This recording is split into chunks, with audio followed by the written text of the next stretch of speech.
Bonjour Emmanuel et bonjour à tous. Nous sommes cette semaine dans le canton d'Olmeto, plus précisément à la pointe nord-est de celui-ci, dans un village d'environ 70 habitants l'hiver. Nous sommes à Santa Maria Figueiredo, le village d'origine de notre invité de cette semaine. Rencontre avec l'une des figures de la chanson corse. Rencontre avec Jean-Paul Poletti.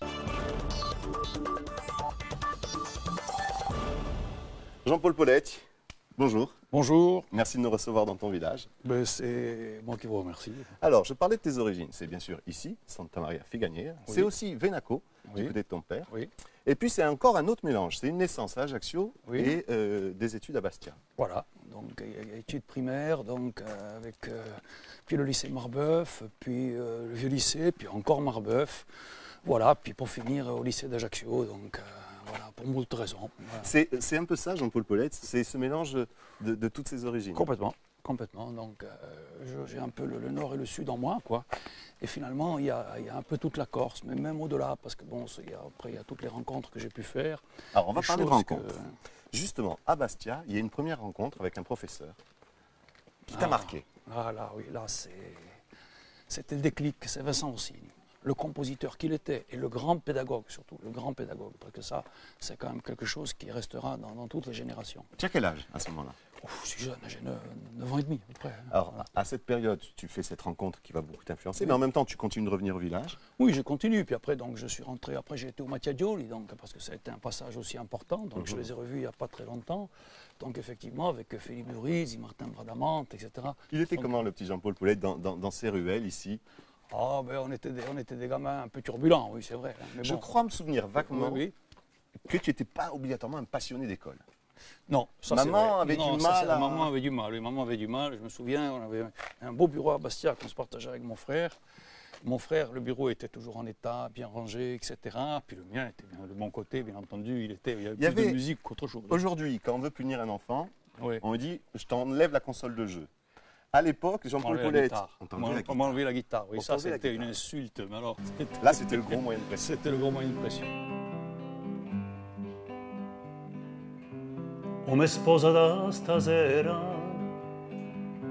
sopra nudo da Et puis effectivement, il y a la rencontre du 7 juillet, donc à Serma. Ça a été... Et comme Petrou le raconte, il a vu arriver, il a dit un petit, un moyen et un gros. Je suis désolé, c'était Minigal. J'ai toujours été un peu gros, donc c'est vrai que je suis arrivé, j'étais bien partant. Quoi. Bon, il y avait Minigal, voilà. il y avait Xavier oui. et toi. Et moi. Voilà. Et là, c'est une autre aventure qui part. Ah, complètement. C'est complètement. C'est quand. Là, je dirais, ça a été le train. On a mis le train en route. Effectivement, ensuite, il y a beaucoup de wagons qui se sont rajoutés, bien agglomérés, etc. Mais quand ça a été, on ne peut pas mesurer, même nous, je pense qu'à l'heure actuelle encore, on ne peut pas mesurer l'impact de Kant sur la société corse, et de l'époque, et sur celle d'aujourd'hui.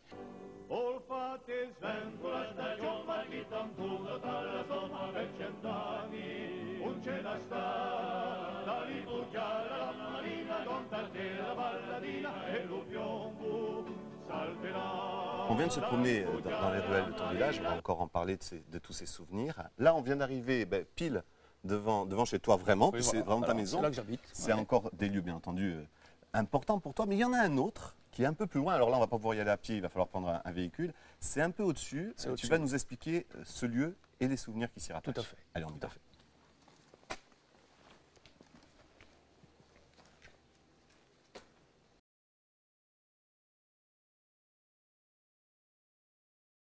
Ici, nous sommes au Giacomoni, donc c'est au-dessus de Santa Maria, c'est le fond de la vallée de la Rocca. Et donc c'est au-dessous du col de Saint-Eustache, l'Alcudine est derrière avec le col de Sior. Et là, effectivement, je dirais, on a ce qu'on appelle Montebiano, ici. Voilà. Et des grottes cachées en dessous. Et des grottes. Alors voilà, c'est important pour moi parce que bon, tout le monde connaît l'amitié que j'avais pour Dominique Lucchini, pour Ribello. Et effectivement, j'ai connu aussi ceux qui l'ont servi, ceux qui se sont battus avec lui. Des gens pour qui j'ai eu et que j'ai toujours un profond respect. Je pense qu'on ne leur a pas assez donné.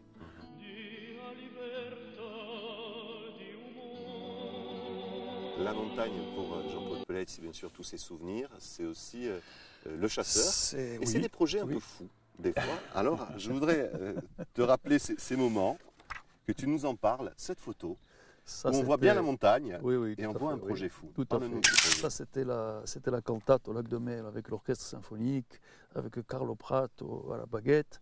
Et je dirais, nous qui étions sur un rocher, quasiment à 80 mètres de l'orchestre, ah, ça a été un moment fabuleux. Été Oui, 67. là, c'était pendant les Méchouis, voilà, avec toute l'équipe. Bon, il y avait la jeunesse. C'est beau la jeunesse à ce moment-là. Jean-Paul C'était- Polletier, voilà. avec beaucoup de cheveux. Un Oui, peu moins, exactement. désolé. Un On va peu moins, commencer, là, on va oui, commencer voilà. à avancer dans le temps. Alors là, Alors ça, c'est c'était un gros souvenir. une des premières photos de Kant. Regardez, donc il y a Gion Gironi, Nadal Lugiani, donc Felice, moi-même, Cece Butto, Abel Raclo, enfin on est tout un Domenico, on est tout un L'aventure quand. l'aventure de Kant, oui. Et là, l'autre aventure. Et là, c'était à Firenze, voilà, c'était à Firenze, là c'était pendant un stage devant le musée des Offices. Il me restait plus beaucoup de choses, mais j'en avais un petit peu quand même. Ça Beaucoup, commençait à voilà. partir. Oui, voilà.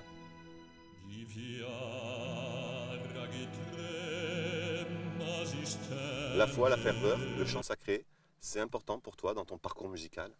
Saint-Exupéry disait « Je t'enseignerai la ferveur ». Moi, je dirais, ça a été la foi, je dirais, elle est venue en moment de ma vie où j'avais un gros problème. J'étais hospitalisé à Coulommiers et je pense que c'est ce qui m'a sauvé. Voilà, je ne peux pas en dire plus parce que effectivement, dans mon fort intérieur, il s'est passé beaucoup de choses. Mais bon, effectivement, j'ai servi la messe depuis tout petit, je suis croyant, donc je ne m'en suis jamais caché. Donc voilà. Alors, l'avenir musical, Jean-Paul Polleit, des projets, c'est quoi? Oh, beaucoup de choses. Beaucoup de choses. Comme d'habitude. Comme d'habitude. Et bon, moi, je suis moi-même dans ce projet, donc je ne peux pas dire. Non, il y a effectivement l'enregistrement de cette anthologie qui est quasiment terminée maintenant. Puis après, il y a l'enregistrement du Stabat Mater, donc, que je dois faire avec tous les choristes du Centre polyphonique de Corse et l'orchestre de Fiesole, l'orchestre de l'école, en Italie.